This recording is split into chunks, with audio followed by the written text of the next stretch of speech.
위험해! 가방이 위험해요! 가방 내놔! 비에 젖은 거지 소년이 명품 가방을 낚아채며 필사적으로 소리쳤습니다.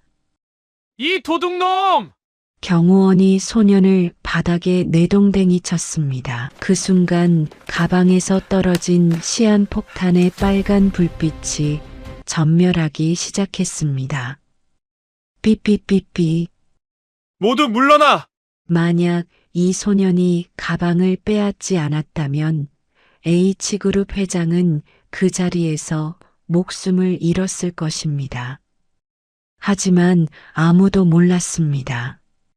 그 더러운 거지 소년의 목에 걸린 낡은 펜던트가 10년 전 실종된 재벌가 손자의 것과 정확히 일치한다는 사실을, 그리고 그 소년을 거리에 버린 진짜 범인이 바로 그 가족 안에 숨어 있다는 충격적인 진실을. 오늘의 사연 시작합니다. 서울 도심 한복판 을지로 지하상가 입구에서 민준이 젖은 골판지 위에 웅크리고 앉아 있었습니다. 비가 억수같이 쏟아지는 밤이었지만 지하상가 셔터가 모두 내려져 있어 피할 곳이 없었습니다. 민준은 찢어진 운동화 안으로 스며드는 빗물을 느끼며 작은 플라스틱 컵을 앞에 내밀었습니다. 아저씨, 1,000원만 제발요. 민준은 추위에 떨며 고개를 들었습니다. 몸에서 하얀 입김이 나왔습니다.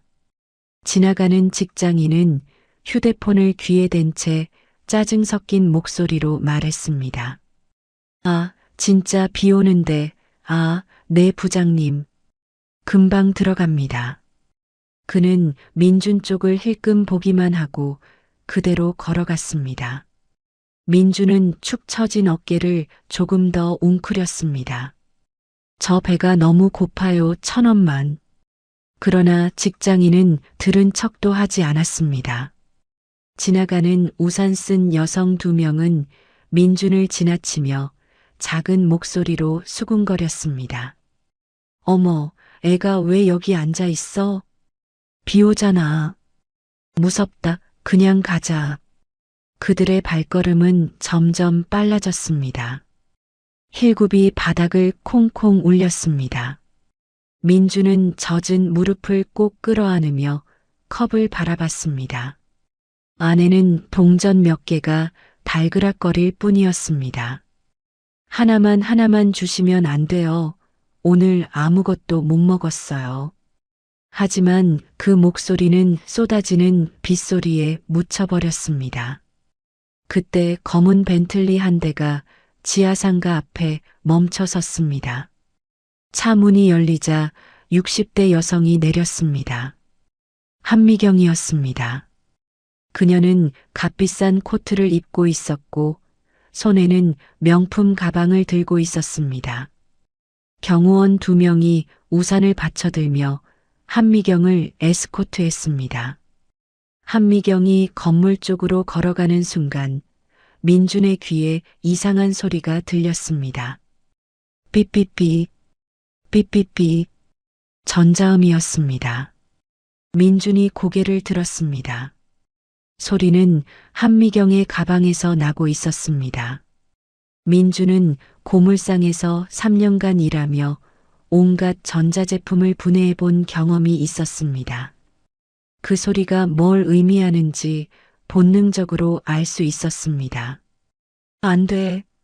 이 소리, 그냥 소리가 아니야. 위험해. 민준이 벌떡 일어나 한미경을 향해 달려갔습니다. 비에 젖은 그의 발바닥이 바닥을 철썩철썩 때렸습니다. 경호원들이 민준을 발견하고 막아서려 했지만 민준은 재빠르게 몸을 틀어 피했습니다. 경호원이 큰 소리로 외쳤습니다. 야, 저리 안 서. 애가 왜 뛰어와? 잡아. 그러나 민준은 멈추지 않았습니다. 얼굴은 겁에 질렸고 숨은 가쁘고 목소리는 거의 울먹였습니다. 가방이 위험해요. 민준이 소리쳤습니다. 진짜예요. 그 가방 지금 큰일 나요. 하지만 아무도 그의 말을 듣지 않았습니다. 한미경은 놀란 눈으로 민준을 바라보며 뒷걸음질 쳤습니다. 뭐야 이 아이는? 민준은 주저없이 한미경의 가방을 낚아챘습니다. 그 순간 그의 두 손은 떨리고 있었고 얼굴은 완전히 새파랗게 질려 있었습니다. 제발요. 잠깐만요. 이거 그대로 두면 안 돼요. 뭐 하는 거야? 경호원이 소리쳤습니다. 민주는 가방을 들고 필사적으로 도망쳤습니다. 뒤에서 경호원들의 발걸음 소리가 들렸습니다. 잡아. 경호원들이 민준을 쫓았습니다. 민준은 비에 젖은 아스팔트 위를 미끄러지며 달렸습니다. 하지만 결국 경호원에게 붙잡혔습니다. 이 도둑놈. 경호원이 민준을 거칠게 바닥에 내동댕이 쳤습니다. 민준은 바닥에 부딪히며 숨을 크게 들이켰습니다. 아, 저 도둑 아니에요. 무릎과 손바닥이 아스팔트에 쓸려 피가 배어 나왔습니다. 가방이 바닥에 떨어지면서 안에 있던 물건들이 쏟아졌습니다. 그 순간 이상한 장치 하나가 굴러나왔습니다. 장치의 빨간 불빛이 빠르게 전멸하기 시작했습니다. 삐삐삐삐. 전자음이 더욱 빨라졌습니다. 한미경이 다가와 장치를 내려다봤습니다. 그녀의 얼굴이 창백해졌습니다. 이게 뭐야? 이걸 어떻게 내 가방에? 모두 물러나. 한미경이 외쳤습니다. 목소리는 떨리고 있었지만 단호했습니다. 경호원들은 깜짝 놀라 뒤로 물러섰습니다.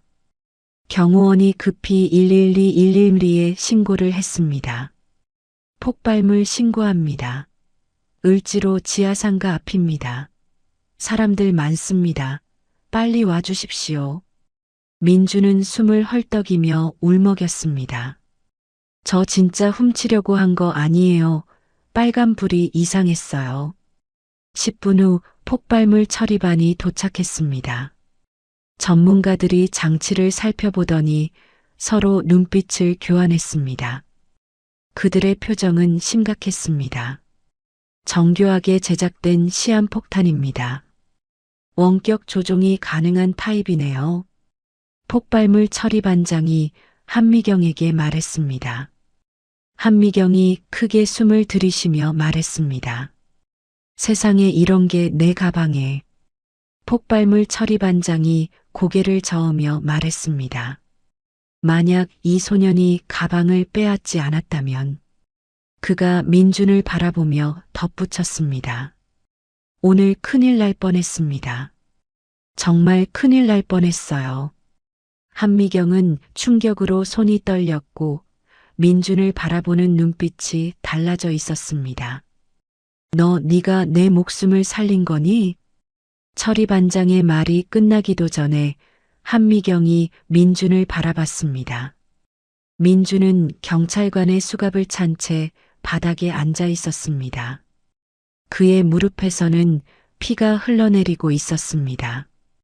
한미경이 민준에게 천천히 다가갔습니다. 민준이 고개를 들어 한미경을 바라봤습니다. 그 순간 한미경의 가슴이 이상하게 두근거렸습니다. 어디선가 본 것 같은 느낌이었습니다. 왜 그랬니? 한미경이 부드럽게 물었습니다. 소리가 들렸어요. 위험한 소리였어요. 민준이 떨리는 목소리로 대답했습니다. 무슨 소리? 전자음이요. 고물상에서 일해봐서 알아요. 그런 소리가 나면 위험한 거예요. 한미경이 민준의 목을 유심히 바라봤습니다. 민준의 목에는 반쪽짜리 펜던트가 걸려 있었습니다. 오래되고 낡은 펜던트였지만 한미경에게는 익숙한 모양이었습니다. 경찰관이 민준의 팔을 붙잡고 일으켰습니다.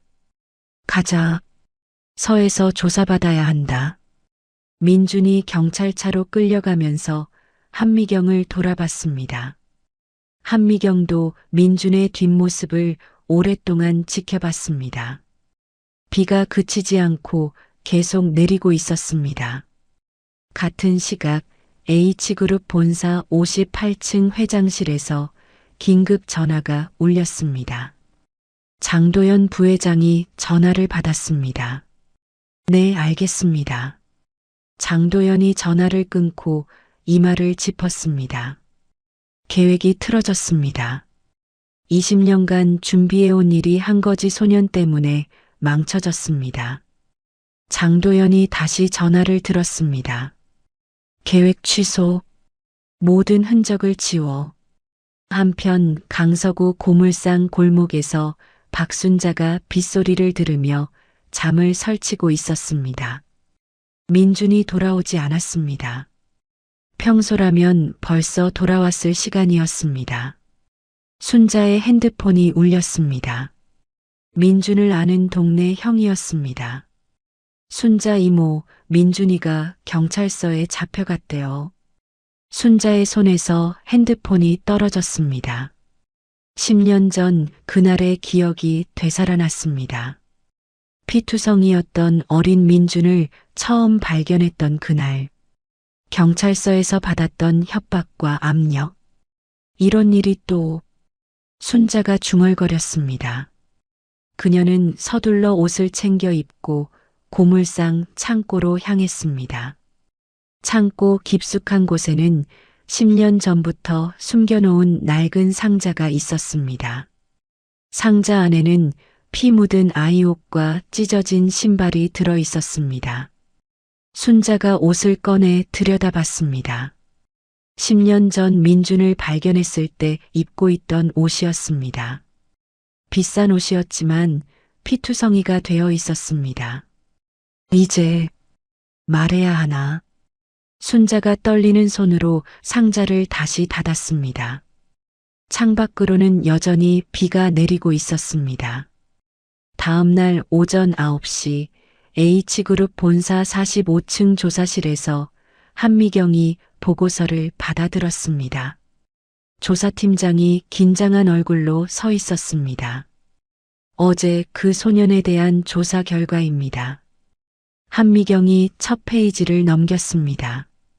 민준의 사진이 크게 인쇄되어 있었습니다. 이름은 민준, 15세입니다. 정확한 성은 알 수 없고요.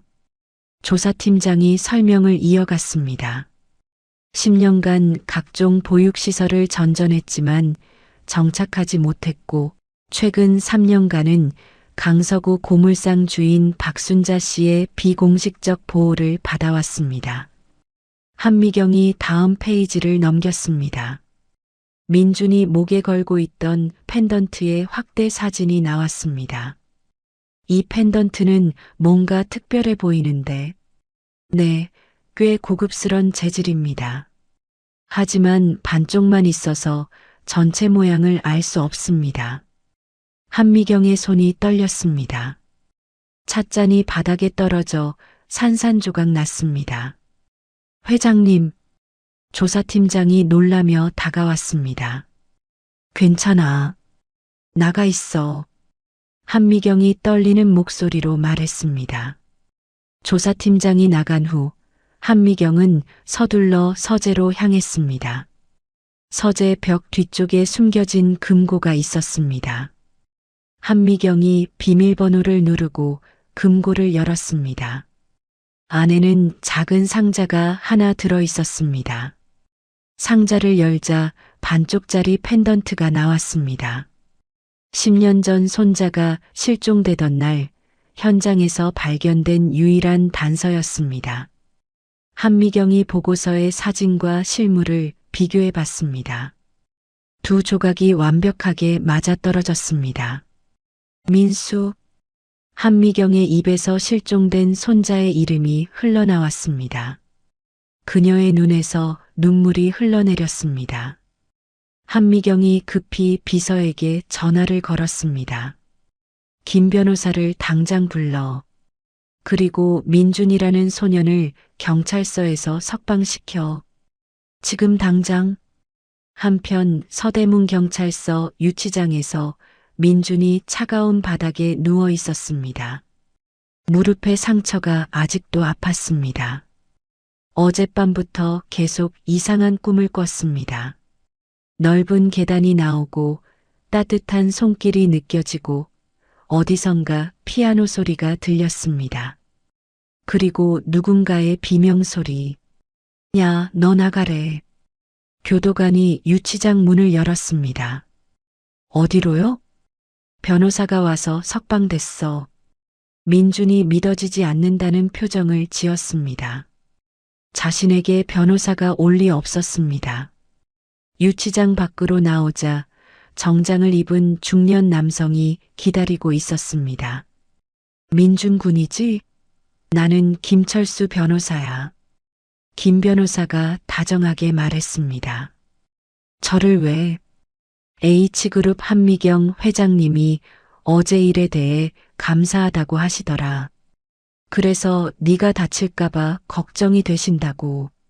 민준이 어리둥절한 표정을 지었습니다. 30분 후 민준은 김 변호사의 차를 타고 강남구 한남동으로 향했습니다. 창밖으로 보이는 풍경이 점점 화려해졌습니다. 민준은 이런 동네에 와본 적이 없었습니다. 여기가 한미경 회장님 댁이야. 거대한 저택이 나타났습니다. 민준의 입이 벌어졌습니다. 자신이 10년간 전전했던 쉼터들을 다 합쳐도 이 집만 하지 못할 것 같았습니다. 현관에서 한미경이 기다리고 있었습니다. 민준을 보자 한미경의 얼굴에 복잡한 감정이 스쳤습니다. 어서 와. 한미경이 따뜻하게 말했습니다. 민준이 어색하게 인사를 했습니다. 안녕하세요. 그때 거실에서 나오는 목소리가 들렸습니다. 어머니, 뭔 일이세요? 정민호가 나타났습니다. 뒤이어 정서연과 정태우도 따라 나왔습니다. 이 아이가 어제 내 목숨을 구한 민준이야. 한미경이 소개했습니다. 정민호가 민준을 위아래로 훑어봤습니다. 찢어진 옷과 더러워진 신발이 눈에 띄었습니다. 어머니, 혹시 감정에 휩쓸리신 건 아니세요? 이런 아이를 집에 데려오시면. 민호야. 한미경의 목소리에 경고의 뉘앙스가 섞였습니다. 정서연이 아들 정태우를 자신의 뒤로 살짝 감췄습니다. 어머님, 물론 감사한 일이지만 우리 태우가 놀랄 수도 있어서요. 정태우가 민준을 노려봤습니다. 지금까지 이 집에서 자신만이 유일한 손자였습니다. 할머니의 사랑을 독차지해 왔는데 갑자기 나타난 또래 소년이 불편했습니다. 한미경이 민준의 손을 잡았습니다. 우선 씻고 갈아입어라. 그 다음에 이야기하자.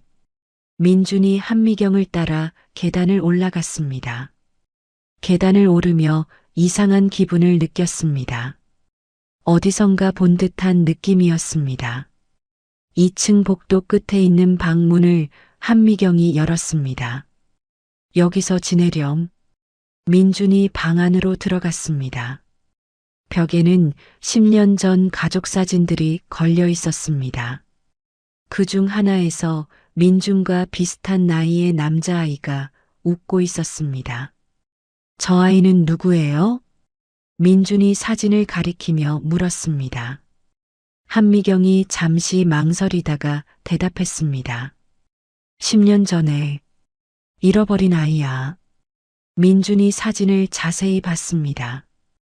아이의 목에도 펜던트가 걸려 있었습니다. 자신이 차고 있는 것과 비슷해 보였습니다.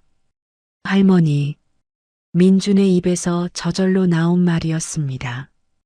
한미경이 깜짝 놀랐습니다. 뭐라고 했니? 아, 죄송해요. 그냥 민준도 자신이 왜 그런 말을 했는지 몰랐습니다. 한미경의 눈에서 눈물이 흘렀습니다. 10년 만에 듣는 할머니라는 말이었습니다. 2주 후 H그룹 회장실에서 한미경이 봉투를 떨리는 손으로 뜯었습니다. DNA 검사 결과지였습니다. 99.9% 일치라는 숫자가 크게 적혀 있었습니다.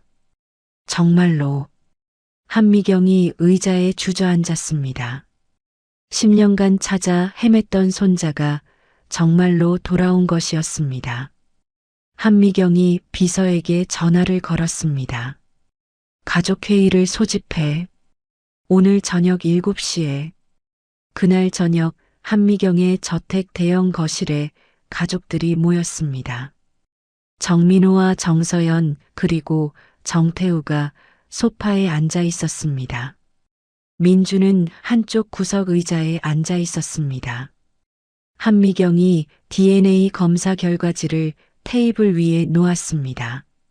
민준이는 우리 민수야. 10년 전에 잃어버린 내 손자가 맞아. 거실이 순간 조용해졌습니다. 정민호가 결과지를 집어들고 자세히 봤습니다. 어머니, 이게 정말입니까? DNA 검사는 거짓말을 하지 않아. 한미경이 단호하게 말했습니다. 정서연의 얼굴이 창백해졌습니다. 아들 정태우의 후계자 지위가 흔들리는 순간이었습니다. 그럼 지금까지 태우가. 정서연의 목소리가 떨렸습니다. 태우도 내 손자야. 하지만 민수가 형이지. 한미경이 말했습니다. 정태우가 벌떡 일어났습니다. 할머니, 저는 어떻게 되는 거예요? 태우야, 앉아라. 정민호가 아들을 말렸습니다. 민준이 조용히 손을 들었습니다. 저, 말씀드려도 될까요? 한미경이 고개를 끄덕였습니다. 저는 누구인지도 모르고 살았어요. 근데 갑자기 이런 가족이 생긴다니 믿어지지 않아요. 민준이 정태우를 바라봤습니다. 형이라고 불러도 될까요? 정태우가 민준을 노려봤습니다. 형? 갑자기 나타나서 형이라고? 태우야. 한미경이 날카롭게 말했습니다. 정태우가 주먹을 꽉 쥐었습니다. 10년간 저 혼자 할머니 곁에 있었는데 갑자기 나타나서 다 가져가려고 해요? 가져가려는 게 아니야.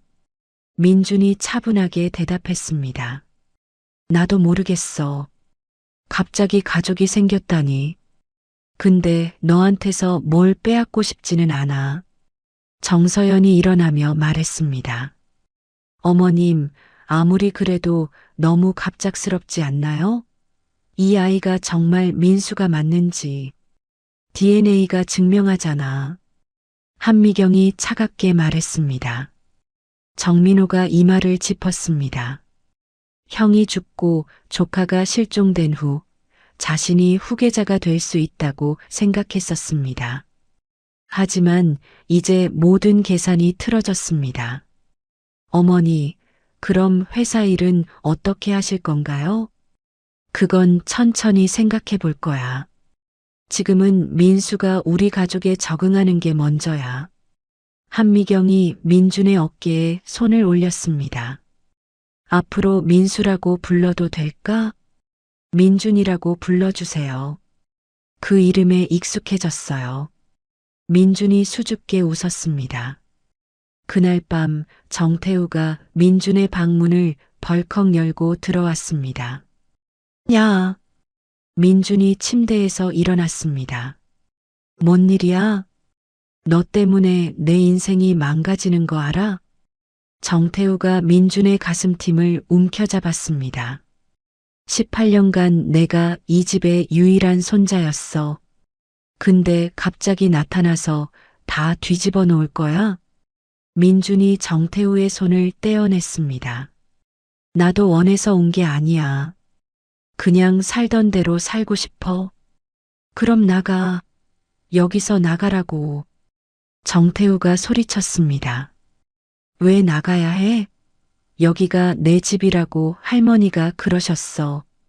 민준도 목소리를 높였습니다. 정태우가 주먹을 들어 올렸습니다. 하지만 민준이 전혀 물러서지 않았습니다. 거리에서 10년간 산 민준에게는 이 정도 위협이 무서울 게 없었습니다. 때려봐. 근데 할머니가 알게 되면 너만 손해야. 민준이 당당하게 말했습니다. 정태우가 주먹을 내렸습니다. 민준의 눈빛에서 자신과는 다른 강인함이 느껴졌습니다. 같은 시각 강서구 고물상에서 박순자가 한미경을 기다리고 있었습니다. 순자는 평생 이런 큰 저택에 와본 적이 없었습니다. 집사가 순자를 거실로 안내했습니다. 한미경이 나타났습니다. 민준이를 키워주셔서 고마워요. 한미경이 정중하게 인사했습니다. 아내요. 제가 할 말이 있어서 왔어요. 순자가 준비해온 낡은 봉투를 꺼냈습니다. 10년 전에 민준이를 처음 발견했을 때 일이에요. 순자가 봉투에서 핏자국이 난 아동복을 꺼냈습니다. 이게 뭔가요? 한미경이 놀라며 물었습니다. 민준이가 처음에 입고 있던 옷이에요. 피투성이었어요. 순자가 떨리는 목소리로 말했습니다. 그리고 이것도. 순자가 고급 시계 조각과 찢어진 명함 한 조각을 꺼냈습니다. 민준이 곁에서 발견한 거예요. 누가 떨어뜨린 것 같았어요. 한미경이 시계 조각을 자세히 봤습니다. H그룹 임원들이 차는 것과 같은 브랜드였습니다. 왜 지금까지 숨기셨어요? 무서웠어요. 그때 경찰서에서 이상한 사람들이 와서. 순자의 목소리가 더욱 작아졌습니다. 보고도 못 본 척 하라고 했어요. 민준이한테 해를 끼칠 수도 있다고. 한미경의 얼굴이 굳어졌습니다. 10년 전 일이 단순한 유괴가 아닐 수도 있다는 생각이 들었습니다. 습격 사건 다음 날 아침, 한미경이 저택 곳곳에 설치된 새로운 감시 카메라들을 점검하고 있었습니다. 전문 보안업체 직원들이 마지막 작업을 마무리하고 있었습니다. 이제 저택 전체가 24시간 감시됩니다. 외부인이 접근하면 즉시 알람이 울립니다. 보안업체 팀장이 설명했습니다. 한미경이 고개를 끄덕였습니다. 민준이 경호원은 최고 실력자를 배치했습니다. 그림자처럼 따라다닐 겁니다. 그때 정태우가 계단을 내려왔습니다. 할머니, 저도 형을 보호하고 싶어요. 정태우가 진지하게 말했습니다. 너도? 한미경이 의외라는 표정을 지었습니다. 네. 어제 일이 너무 무서웠어요. 형한테 나쁘게 대했던 게 후회돼요. 정태우가 고개를 숙였습니다. 하지만 민주는 정태우의 말을 쉽게 믿지 못했습니다. 어젯밤만 해도 자신을 적대시했던 정태우가 갑자기 태도를 바꾼 게 이상했습니다. 고마워. 하지만 괜찮아. 민준이 담담하게 대답했습니다. 그때 한미경의 핸드폰이 울렸습니다. 장도연 부회장이었습니다. 회장님, 어젯밤 일이 너무 걱정됩니다. 장도연의 목소리에 걱정이 가득했습니다. 괜찮아. 보안을 강화했어. 그래도 위험합니다. 민준 군을 잠시 해외로 보내시는 게 어떨까요? 장도연이 제안했습니다. 제가 개인적으로 아는 스위스 교육기관이 있는데 안전하고 좋은 교육을 받을 수 있습니다. 한미경이 잠시 생각했습니다. 아니야. 민준이를 내 곁에 두겠어. 하지만 내 결정이야. 한미경이 단호하게 전화를 끊었습니다. 민준이 한미경을 바라봤습니다. 할머니, 저는 진짜 괜찮아요. 걱정하지 마세요. 네가 괜찮다고 해서 내가 괜찮은 건 아니야. 한미경이 민준의 손을 잡았습니다. 10년간 잃어버렸는데 이제 다시 잃을 수는 없어. 그날 오후 강서구 고물상에서 박순자가 창고 정리를 하고 있었습니다. 순자는 한미경에게 일부 증거만 제출했지만 아직 숨겨둔 것들이 더 있었습니다. 순자가 창고 깊숙한 곳에서 낡은 상자를 꺼냈습니다. 상자 안에는 10년 전 민준 발견 현장에서 몰래 촬영한 사진들이 들어 있었습니다. 당시 순자는 혹시 모를 상황을 대비해 핸드폰으로 사진을 찍어둔 것이었습니다. 사진에는 신발 자국과 혈흔, 그리고 멀리서나마 보이는 검은 차량의 일부가 담겨 있었습니다. 순자가 사진을 한 장 한 장 넘겨봤습니다. 그중 한 장에서 커플잉크가 선명하게 보였습니다. 고급스러운 금색 커플잉크였습니다. 이걸 한 회장님께 드려야 하나. 순자가 혼잣말을 했습니다.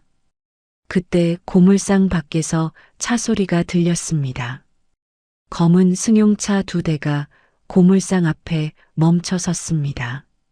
정장을 입은 남자들이 내렸습니다. 순자가 급히 사진들을 상자에 넣고 창고 구석에 숨겼습니다. 박순자 씨 계세요? 남자들이 고물상으로 들어왔습니다. 누구세요? 순자가 경계하며 물었습니다. H그룹에서 나왔습니다. 민준 군에 대해 몇 가지 묻고 싶은 게 있어서요. 그중 한 명이 명함을 내밀었습니다. 순자가 명함을 받아봤습니다. H그룹 보안팀이라고 적혀 있었습니다. 10년 전에 민준 군을 발견했을 때 상황을 자세히 말씀해 주세요. 이미 한 회장님께 다 말씀드렸는데요. 순자가 조심스럽게 대답했습니다. 혹시 다른 증거 같은 건 없나요? 옷이나 물건 같은. 남자의 목소리에 압박감이 느껴졌습니다. 없어요. 다 버렸어요. 순자가 거짓말을 했습니다. 남자들이 서로 눈빛을 교환했습니다. 혹시 생각나는 게 있으면 연락하세요. 그리고 그중 한 명이 순자에게 다가와 귓속말을 했습니다.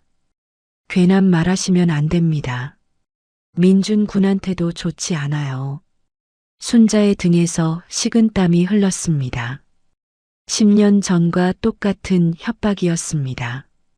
남자들이 나간 후 순자가 서둘러 창고로 달려갔습니다. 상자를 다른 곳으로 옮겨야 했습니다. 같은 시각 H그룹 본사에서 장도연이 측근들과 비밀 회의를 하고 있었습니다. 박순자를 어떻게 처리할까요? 측근 중 한 명이 물었습니다.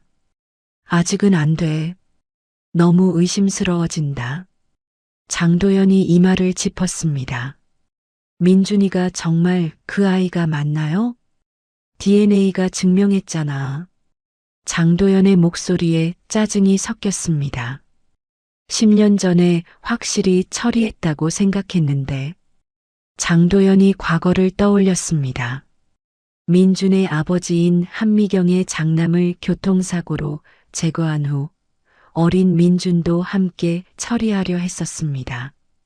하지만 계획에 차질이 생겨 민준만 실종 처리했던 것이었습니다. 이번엔 실수하면 안 돼. 장도연이 차갑게 말했습니다. 그날 밤 9시 순자의 고물상에서 이상한 냄새가 나기 시작했습니다.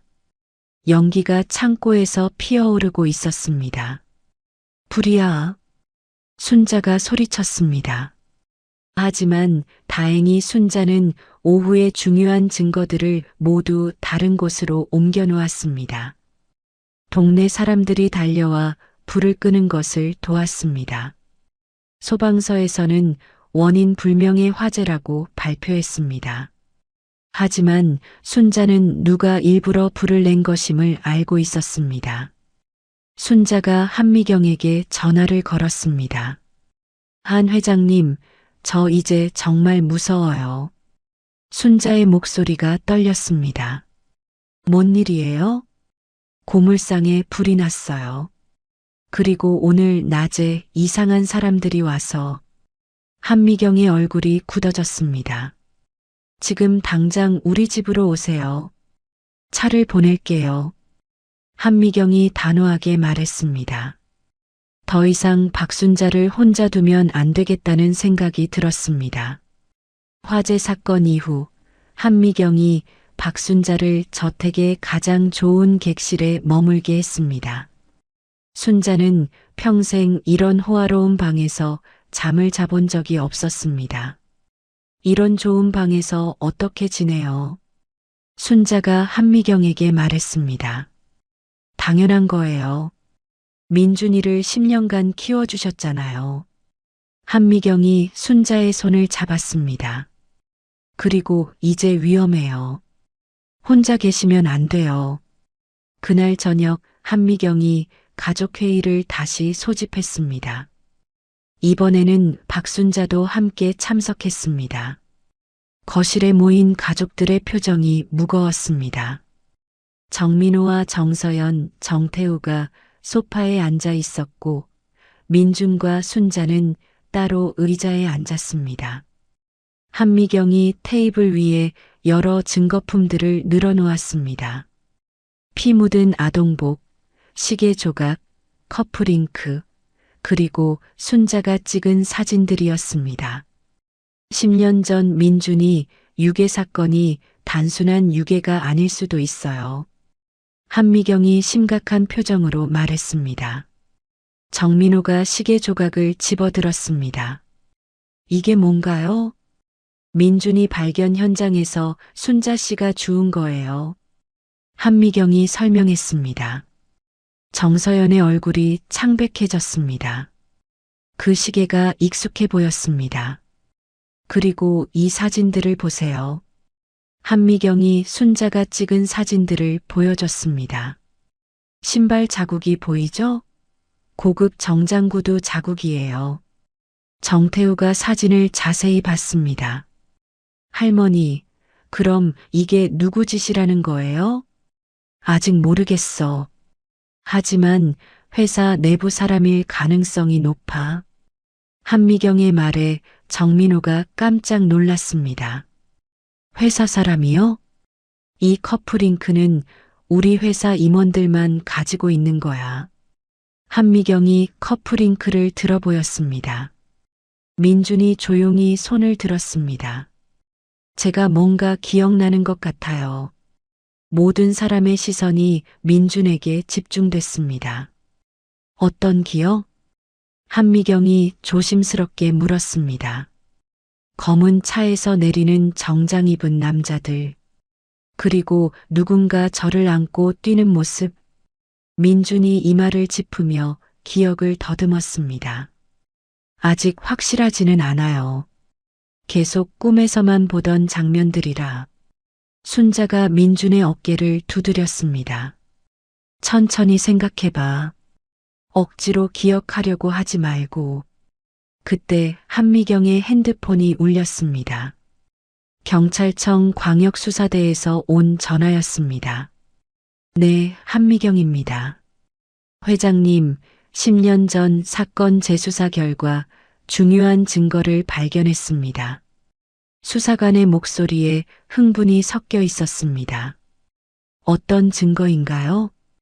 H그룹 본사 지하주차장 CCTV를 복구했는데 당일 밤 의심스러운 장면이 나왔습니다. 한미경이 가족들을 바라봤습니다. 지금 갈게요. 한미경이 전화를 끊고 일어났습니다. 민준아, 같이 가자. 저도요? 네.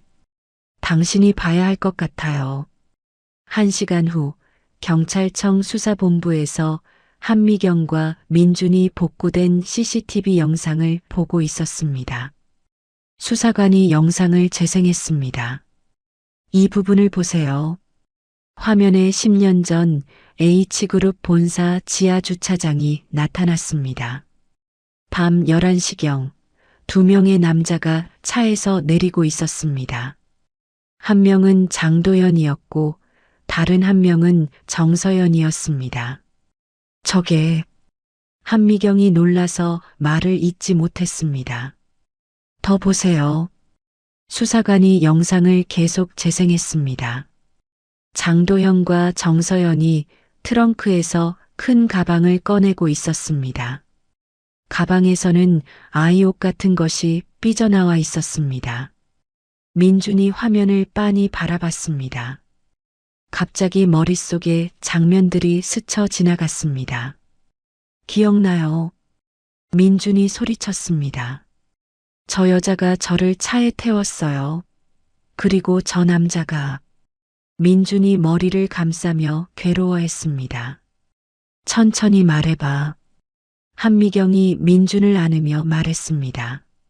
저 남자가 아빠를 차로. 민준의 목소리가 떨렸습니다. 수사관이 다른 영상을 틀었습니다. 이건 차량 이동 경로입니다. 화면에는 장도연의 차가 민준이 발견된 지역으로 향하는 모습이 나왔습니다. 한미경의 얼굴이 분노로 일그러졌습니다. 20년간 믿어왔던 오른팔이 자신의 가족을 해친 것이었습니다. 증거는 충분한 것 같은데요? 수사관이 한미경에게 물었습니다. 체포영장을 신청하세요. 한미경이 차갑게 말했습니다. 그날 밤 H그룹 본사에서 장도연이 혼자 야근을 하고 있었습니다. 그의 책상 위에는 해외 계좌 이체 서류들이 놓여 있었습니다. 장도연이 측근에게 전화를 걸었습니다. 모든 증거를 처리했나? 네, 대부분 처리했습니다. 정서연은 아직 모르는 것 같습니다.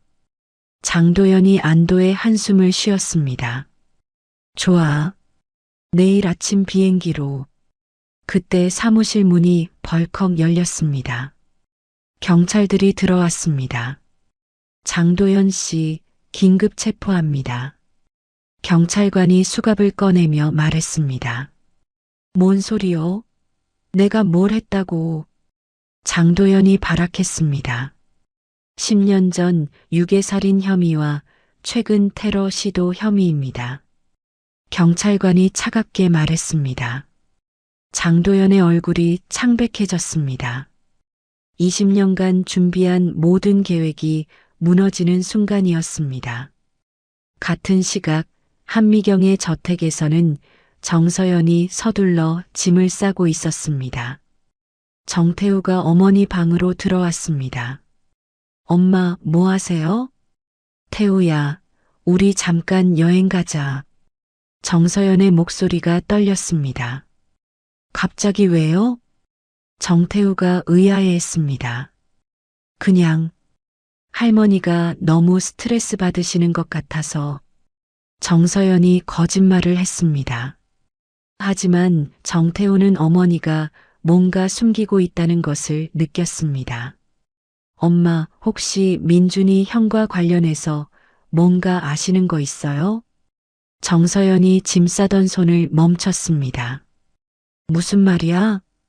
엄마가 10년 전에. 정태우의 말이 끝나기 전에 현관에서 소리가 들렸습니다. 경찰이 온 것이었습니다. 장도연 체포 다음 날 한미경의 저택 거실에 온 가족이 모였습니다. 텔레비전에서는 H그룹 관련 뉴스가 쉴 새 없이 나오고 있었습니다. H그룹 장도연 부회장이 10년 전 유괴살인 사건의 배우로 밝혀져 충격을 주고 있습니다. 아나운서의 목소리가 거실에 울렸습니다. 정민호가 리모컨으로 TV를 껐습니다. 어머니, 회사는 어떻게 될까요? 걱정하지 마. 우리는 피해자야. 한미경이 침착하게 말했습니다. 그때 현관에서 소란스러운 소리가 들렸습니다. 정서연이 경찰에게 끌려 나오고 있었습니다. 놓으세요. 저는 아무것도 안 했어요. 정서연이 소리쳤습니다. 정태우가 벌떡 일어났습니다. 엄마.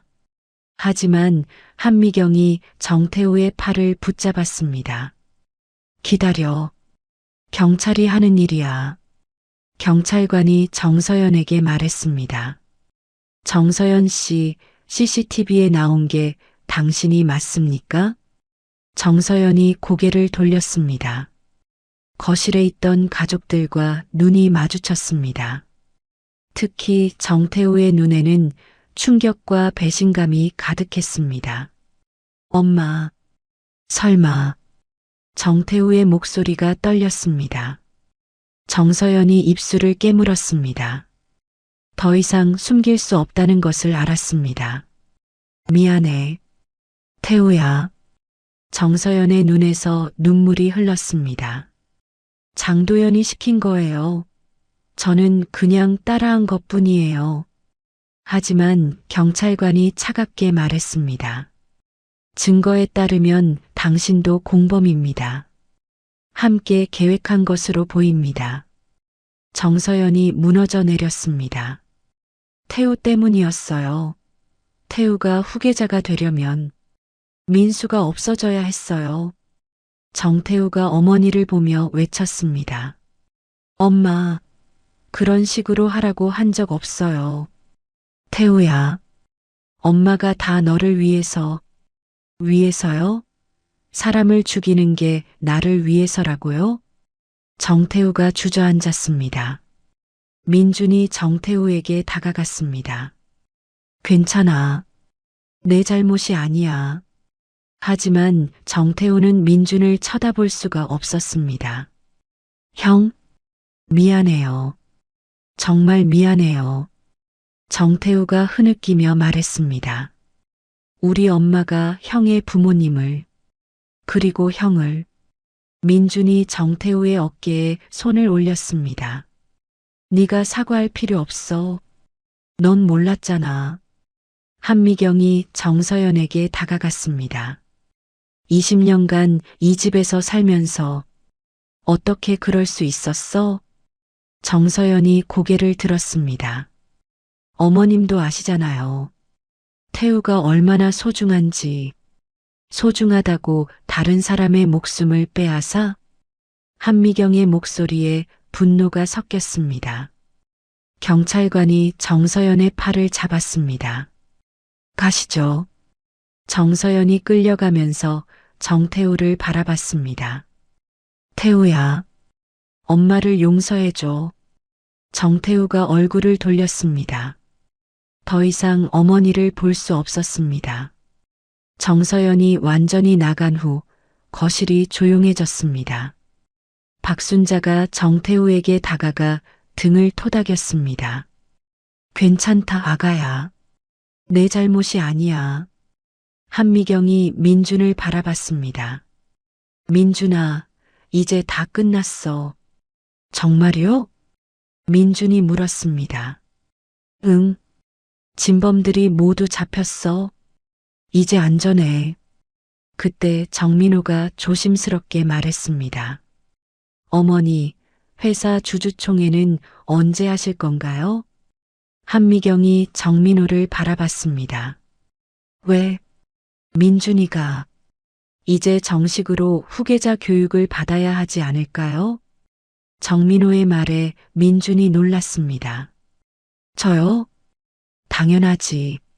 넌 우리 집의 첫째 손자야. 한미경이 민준의 손을 잡았습니다. 하지만 저는 아무것도 몰라요.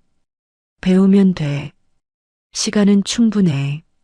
정태우가 고개를 들었습니다. 형, 저도 도울게요. 정말? 민준이 정태우를 바라봤습니다. 네. 이제 진짜 형제가 되고 싶어요. 정태우가 진심으로 말했습니다. 그날 저녁 뉴스에서 H그룹 관련 소식이 또 나왔습니다. H그룹 한미경 회장이 투명 경영을 위한 대규모 개혁을 단행하겠다고 발표했습니다. 화면에 한미경이 기자회견하는 모습이 나왔습니다. 앞으로 H그룹은 완전히 새로워질 것입니다. 그리고 우리 손자 민준이가 미래를 이끌어갈 것입니다. 민준이 TV 속 자신의 모습을 보며 아직도 믿기지 않는다는 표정을 지었습니다. 할머니, 제가 정말 할 수 있을까요? 당연히 할 수 있어. 넌 10년간 혼자서도 잘 살아왔잖아. 한미경이 민준을 안으며 말했습니다. 이제는 우리가 함께야. 무서울 게 없어. 박순자가 민준에게 다가왔습니다. 민준아, 이제 정말 꿈만 같구나. 순자 할머니도 우리 가족이에요. 민준이 순자의 손을 잡았습니다. 한미경이 고개를 끄덕였습니다. 맞아요. 순자 씨도 이제 우리 가족이에요. 순자의 눈에서 눈물이 흘렸습니다. 평생 가족이라는 게 뭔지 몰랐던 그녀에게 처음으로 진짜 가족이 생긴 것이었습니다. 정태우가 민준에게 다가와 손을 내밀었습니다. 형, 잘 부탁해요. 민준이 정태우의 손을 잡았습니다. 나야말로. 동생. 두 형제가 처음으로 진심으로 웃었습니다. 창밖으로는 따뜻한 햇살이 들어오고 있었습니다. 긴 어둠이 끝나고 새로운 시작이 기다리고 있었습니다. 재판이 진행되는 중 한미경이 H그룹 본사 회장실에서 국정원 요원과 마주 앉아 있었습니다. 요원의 표정이 심각했습니다. 회장님, 장도연의 범죄가 생각보다 훨씬 큽니다. 요원이 두꺼운 파일을 테이블 위에 올려놓았습니다. 어떤 뜻인가요? 한미경이 파일을 넘겨봤습니다. 장도연이 10년간 H그룹 자금으로 국제 무기 거래에 관여했습니다. 동남아시아 범죄 조직과 연결되어 있어요. 파일에는 장도연과 외국인들이 찍힌 사진들이 들어 있었습니다. 한미경의 얼굴이 창백해졌습니다. 우리 회사가 범죄에 이용당했다는 말인가요? 그렇습니다. 그리고 더 큰 문제가 있습니다. 요원이 다른 사진을 보여줬습니다. 이 조직들이 장도연이 체포된 걸 알고 있습니다. 증거 인멸을 위해 관련자들을 제거하려 할 겁니다. 한미경이 벌떡 일어났습니다. 민준이가 위험하다는 뜻인가요? 네. 민준 군과 박순자 씨, 그리고 회장님 모두 표적이 될 수 있습니다. 그 순간 한미경의 핸드폰이 울렸습니다. 집에서 온 전화였습니다. 할머니, 이상한 사람들이 집 주변에 있어요. 민준의 급한 목소리가 들렸습니다. 지금 당장 집 안으로 들어가. 문을 모두 잠그고. 한미경이 소리쳤습니다. 국정원 요원이 즉시 무전기를 들었습니다. 코드 레드. 한남동 저택으로 즉시 출동. 한미경과 요원이 서둘러 차에 올랐습니다. 저택까지는 20분 거리였습니다. 저택에서는 민준, 정태우, 박순자가 거실에 모여 있었습니다. 경비원들이 무장한 채 집 주변을 지키고 있었습니다. 형, 무서워요. 정태우가 떨리는 목소리로 말했습니다. 괜찮아. 경비원들이 있잖아. 민준이 정태우를 안심시켰습니다. 하지만 박순자는 불안해했습니다. 10년 전이랑 똑같아. 그때도 이런 일이. 그때 저택 담장 너머로 검은 옷을 입은 남자들이 나타났습니다. 그들은 전문적인 장비를 들고 있었습니다. 경비원 한 명이 무전기를 들었습니다. 침입자 발견. 무장하고 있습니다. 총성이 울렸습니다. 민준이 정태우와 박순자를 바닥에 엎드리게 했습니다. 모두 엎드려요. 경비원들과 침입자들 사이에 총격전이 벌어졌습니다. 유리창이 깨지고 총알이 벽을 뚫었습니다.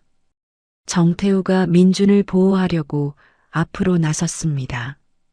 형을 건드리지 마. 태우야, 위험해. 민준이 정태우를 끌어당겼습니다. 그 순간 총알 하나가 정태우의 어깨를 스쳤습니다. 아! 정태우가 어깨를 움켜쥐었습니다. 태우야. 민준이 정태우를 안았습니다. 괜찮아. 형이 무사하면 돼. 정태우가 고통스러워하면서도 웃었습니다. 그때 사이렌 소리가 들렸습니다. 경찰 특공대가 도착한 것이었습니다. 경찰이다. 무기를 버려라. 확성기 소리가 울렸습니다. 침입자들이 서로 눈빛을 교환했습니다. 그들 중 리더격인 남자가 무전기에 대고 말했습니다. 철수한다. 침입자들이 연기탄을 터뜨리고 도망쳤습니다. 10분 후 한미경이 저택에 도착했습니다. 거실은 아수라장이 되어 있었습니다. 민준아, 태우야. 한미경이 소리쳤습니다. 할머니. 민준이 한미경에게 달려갔습니다. 한미경이 부상당한 정태우를 보고 깜짝 놀랐습니다. 태우야, 괜찮니? 네. 할머니. 형을 지켜야 해서. 정태우가 약하게 웃었습니다. 구급차가 도착해 정태우를 병원으로 옮겼습니다. 민준도 함께 따라갔습니다. 병원에서 의사가 나왔습니다. 다행히 큰 부상은 아닙니다. 며칠 입원하면 됩니다. 한미경이 안도의 한숨을 쉬었습니다. 국정원 요원이 한미경에게 말했습니다. 회장님, 이제 해외로 피신하셔야 합니다. 안 돼요. 민준이 끼어들었습니다. 도망가고 싶지 않아요. 계속 숨어 살 수는 없어요. 하지만 너무 위험해. 한미경이 걱정스럽게 말했습니다.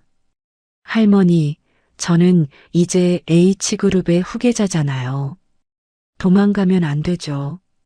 민준의 눈에는 강한 의지가 담겨 있었습니다. 요원이 말했습니다. 그럼 우리가 완전히 보호하겠습니다. 하지만 위험한 시간이 계속될 겁니다. 한미경이 민준의 손을 잡았습니다. 정말 괜찮겠니? 네. 이제 겁나지 않아요. 가족이 있으니까. 민준이 활짝 웃었습니다. 그날 밤 전 세계 수사기관이 장도현과 연결된 국제범죄 조직을 일제히 수사했습니다. 한국, 미국, 유럽, 동남아시아에서 동시에 체포작전이 벌어졌습니다. 새벽 3시 필리핀 마닐라에서 범죄 조직의 보스가 체포됐습니다. 콜롬비아에서도 주요 간부들이 붙잡혔습니다. 국정원 요원이 한미경에게 전화를 걸었습니다. 회장님, 모든 위험이 제거됐습니다. 한미경이 민준을 깨웠습니다. 민준아, 이제 정말 안전해. 민준이 눈을 비비며 일어났습니다. 정말요? 응. 나쁜 사람들이 모두 잡혔어. 민준이 환하게 웃었습니다. 긴 악몽이 끝난 것이었습니다. 그때 병실 문이 열리고 정태우가 팔에 깁스를 한 채 들어왔습니다. 형, 이제 진짜 끝난 거예요? 응. 모두 끝났어. 민준이 정태우를 안았습니다. 고마워, 태우야. 나를 지켜줘서. 당연하죠. 우리는 형제잖아요. 세 사람이 서로 안으며 웃었습니다. 박순자도 뒤에서 그 모습을 흐뭇하게 바라봤습니다. 이제 정말로 평화로운 날들이 시작되는 것이었습니다. 모든 사건이 해결된 6개월 후 H그룹 본사 50층에 새로운 간판이 걸렸습니다. 민준복지재단이라는 글자가 크게 써져 있었습니다. 민준이 정장을 입고 재단 사무실을 둘러보고 있었습니다. 한미경이 뒤에서 그 모습을 흐뭇하게 바라봤습니다. 어때? 마음에 들어? 한미경이 물었습니다. 네, 할머니. 정말 좋아요. 민준이 환하게 웃었습니다. 이제 나 같은 아이들이 도움을 받을 수 있겠어요. 재단 직원 중 한 명이 다가왔습니다.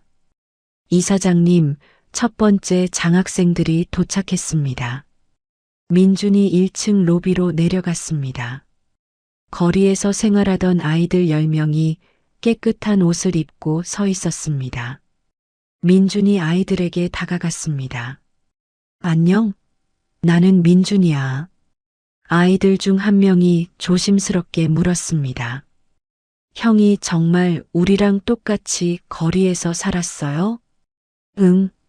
10년간 살았어. 민준이 무릎을 꿇고 아이와 눈높이를 맞췄습니다. 힘들었지? 아이가 고개를 끄덕였습니다. 이제 괜찮아. 우리가 도와줄게. 그때 정태우가 나타났습니다. 팔의 깁스는 풀렸지만 아직 슬링을 차고 있었습니다. 형, 아이들 데려왔어요. 정태우가 밝게 웃었습니다. 고마워, 태우야. 민준이 정태우의 어깨를 두드렸습니다. 미국 유학 준비는 잘 되고 있어? 네. 다음 달에 출발해요. 정태우가 아이들을 바라봤습니다. 형이 이 아이들 잘 돌볼 거예요. 형은 그런 사람이거든요. 한편 저택에서는 박순자가 정원에서 꽃을 키우고 있었습니다. 한미경이 옆에 앉았습니다. 순자 씨, 여기 사는 게 어때요? 꿈만 같아요. 이런 곳에서 살 줄 누가 알았겠어요. 순자가 꽃에 물을 주며 말했습니다. 민준이가 잘 크고 있어서 다행이에요. 순자 씨 덕분이에요. 10년간 키워주셔서. 안 해요. 제가 더 고마워요. 민준이 때문에 진짜 가족을 얻었잖아요. 두 사람이 서로 웃었습니다. 저녁 식사 시간, 온 가족이 식탁에 둘러앉았습니다. 정민호도 예전보다 밝은 표정이었습니다. 민준아, 재단 일은 어떠니? 정민호가 물었습니다. 좋아요, 삼촌. 정말 보람 있어요. 민준이 대답했습니다. 아이들이 공부하고 싶어하는 모습을 보니까 저도 더 열심히 해야겠다는 생각이 들어요. 한미경이 고개를 끄덕였습니다. 좋은 생각이야. 그런데 민준아, 내가 제안할 게 있어. 뭔가요? 싱가포르 지사에서 3년간 실무를 배우는 게 어떨까? 민준이 깜짝 놀랐습니다. 해외요? 응. 진짜 경영자가 되려면 넓은 세상을 봐야 해. 정태우가 끼어들었습니다. 형, 좋은 기회예요. 저도 미국에서 공부하고 올 거니까 같이 성장해요. 민준이 잠시 생각했습니다. 할머니, 재단은 어떻게 해요? 원격으로도 할 수 있어. 그리고 여기 좋은 직원들이 있잖아. 박순자가 민준의 손을 잡았습니다. 민준아, 가봐라. 할머니가 항상 여기 있을게. 민준이 가족들을 둘러봤습니다. 모두 자신을 응원하는 눈빛이었습니다. 알겠어요. 가볼게요. 한 달 후 인천국제공항에서 민준의 출국을 배웅하는 자리가 마련됐습니다. H그룹 임직원들과 재단 아이들, 그리고 가족들이 모두 나왔습니다. 정태우가 민준을 안았습니다. 형, 건강하게 다녀와요. 너도 공부 열심히 해. 박순자가 민준에게 도시락을 건넸습니다. 비행기에서 먹어라. 고마워요, 할머니. 한미경이 민준에게 다가왔습니다. 민준아, 3년 뒤에 돌아오면 정말 회장 자리를 물려줄 거야. 네, 할머니. 실망시키지 않을게요. 민준이 출국장으로 들어가면서 손을 흔들었습니다. 가족들도 손을 흔들며 배웅했습니다. 3년 후 같은 공항에서 민준이 돌아왔습니다. 이제 그는 완전히 다른 사람이 되어 있었습니다. 당당한 자세와 깊어진 눈빛에서 진짜 리더의 모습이 보였습니다. 형? 정태우가 달려와 민준을 안았습니다. 태우야, 많이 컸구나. 정태우도 미국에서 돌아와 더욱 성숙해진 모습이었습니다. 한미경이 지팡이를 짚고 천천히 다가왔습니다. 할머니, 민준이 한미경을 조심스럽게 안았습니다. 많이 늙었지? 한미경이 웃으며 말했습니다. 아니요. 더 젊어 보여요. 민준이 거짓말을 했습니다. 한 달 후 H그룹 주주총회가 열렸습니다. 민준이 새로운 회장으로 취임하는 날이었습니다. 저는 10년간 거리에서 살았습니다. 민준이 단상에서 말했습니다. 그때 저를 도와준 모든 분들께 감사드립니다. 그리고 이제 저도 다른 사람들을 도울 차례입니다. 박수가 터져 나왔습니다. H그룹은 앞으로 전 세계 소외계층 아이들의 희망이 될 것입니다. 한미경이 무대 위로 올라와 민준에게 회장 배지를 달아줬습니다. 축하해, 민준아. 고마워요, 할머니. 그 순간 무대 뒤에서 박순자가 눈물을 흘리며 박수를 쳤습니다. 10년 전 쓰레기장에서 발견한 그 아이가 이제 대기업 회장이 된 것이었습니다. 회장 취임식이 끝난 후 민준이 박순자에게 특별상을 수여했습니다. 순자 할머니, 이 상을 받아주세요. 내가 뭘 했다고. 할머니가 저를 키워주지 않았다면 오늘의 저는 없었어요. 순자가 눈물을 닦으며 상을 받았습니다. 정태우가 옆에서 박수를 쳤습니다. 형, 정말 자랑스러워요. 고마워, 동생아. 민준이 정태우와 어깨를 나란히 했습니다. 이제 함께 H그룹의 새로운 100년을 만들어가자. 네, 형. 무대 위에서 가족들이 서로 안으며 웃었습니다. 아래에서는 직원들과 재단 아이들이 환호했습니다. 그날 밤 저택 정원에서 민준이 혼자 앉아 있었습니다. 별이 가득한 하늘을 바라보고 있었습니다. 한미경이 옆에 앉았습니다. 뭘 생각하니? 10년 전을 생각해요. 그때는 이런 일이 일어날 줄 꿈에도 몰랐어요. 인생은 정말 알 수 없는 거야. 한미경이 민준의 손을 잡았습니다. 하지만 가장 중요한 건 가족이야. 사랑과 용서, 그리고 희망을 함께 나누는 거지. 민준이 고개를 끄덕였습니다. 네, 할머니. 저도 이제 알겠어요. 두 사람이 조용히 별을 바라봤습니다. 평화로운 밤이었습니다. 그때 정원 어딘가에서 아이들의 웃음소리가 들렸습니다. 민준복지재단에서 온 아이들이 저택에서 캠프를 하고 있었습니다. 민준이 웃었습니다. 이제 자신과 같은 아이들이 희망을 잃지 않고 살아갈 수 있을 것이었습니다. 진정한 부는 돈이 아니라 사랑과 나눔이라는 것을 배운 민준이었습니다. 민준의 이야기는 우리에게 진정한 부의 의미가 무엇인지 깨닫게 해줍니다. 돈과 지위가 아니라 사랑과 용서, 그리고 희망을 나누는 것이야말로 진짜 부라는 것을 말이죠. 거리에서 구걸하던 소년이 재벌가 회장이 되기까지의 여정은 결코 쉽지 않았습니다. 가족의 배신과 생명을 위협하는 위험 속에서도 민주는 원망보다는 용서를, 복수보다는 사랑을 선택했습니다. 그리고 자신을 10년간 키워준 박순자 할머니를 가족으로 받아들이고 원수였던 정태우와 진짜 형제가 되며 자신과 같은 처지의 아이들을 돕는 재단을 만들었습니다. 때로는 가장 어려운 시간이 우리를 가장 아름다운 곳으로 이끌기도 합니다. 민준처럼 절망 속에서도 희망을 놓지 않는 마음, 그것이 기적을 만드는 진짜 힘인지도 모르겠습니다. 여러분도 어떤 어려움을 겪고 계시더라도 끝까지 포기하지 마세요. 여러분의 인생에도 반드시 따뜻한 봄날이 찾아올 것입니다. 이야기를 끝까지 들어주신 분이 계시다면 잘 들었다고 댓글 하나만 남겨주세요. 감사합니다.